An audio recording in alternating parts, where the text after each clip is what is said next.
અસત્ય પર સત્યનો વિજય એટલે વિજયાદશમી તહેવાર. ત્યારે નવસારી શહેરમાં આ વર્ષે એક અનોખી રીતે વિજયાદશમી પર્વની ઉજવણી કરવામાં આવી. નવસારી શહેરના ઇતિહાસમાં સૌ પ્રથમવાર લુન્સીકોઈ ગ્રાઉન્ડ ખાતે રાવણ દહન કરીને આ પર્વની ઉજવણી કરવામાં આવી, જેમાં નગરજનો ઉત્સાહપૂર્વક જોડાયા હતા.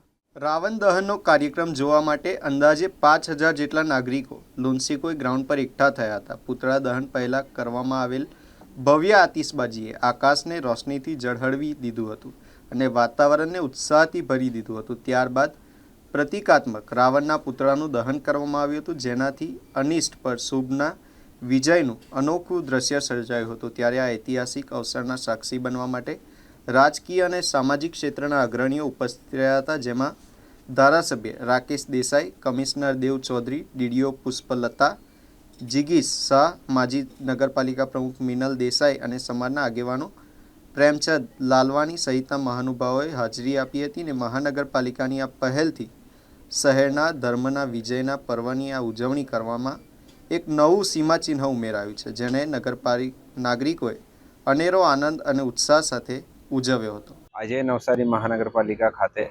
વિજયાદશમીના અવસર ઉપર રાવણ દહનનો કાર્યક્રમ રાખવામાં આવ્યો હતો અને ખૂબ જ સારી ઘણી બધી સંખ્યામાં જે છે લોકો અહીંયા જે ભેગા થયા. બધા ચૂંટાયેલા પ્રતિનિધિઓ, જનતાના પ્રતિનિધિઓ, અધિકારીઓ, કર્મચારીઓ બધા પણ ભેગા થયા.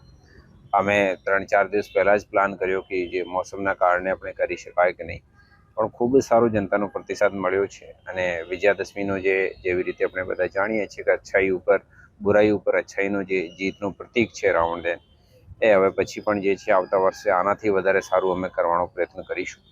અને આ વખતે જે છે અર્બન યર ચાલે છે, શહેરી વિકાસ વર્ષ ચાલે છે, તો આમાં ઘણા બધા જે છે દરેક ઇન્ટરવેલ પછી અમે કાર્યક્રમ નવસારીની જનતા માટે કરવાના પણ પ્લાનિંગમાં છે. આવતા સમયમાં પણ એવા અમુક કાર્યક્રમ જે છે જનતા માટે જે છે રાખીશું.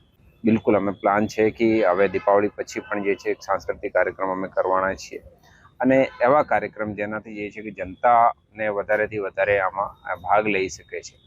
સ્વદેશી મેળાનું પણ આયોજન જે છે ટૂંક સમયમાં કરવામાં આવશે, જેમાં પણ જે છે કે જનતા મોટી સંખ્યામાં ભાગ લઈ શકે છે. અમારું પ્લાનિંગ છે કે શહેર એટલે જે છે કે લોકોને બધાને સાથે રાખીને એક શહેર બનતો હોય છે, એવી રીતે પાર્ટિસિપેશન વધારેથી વધારે લોકોનો થાય.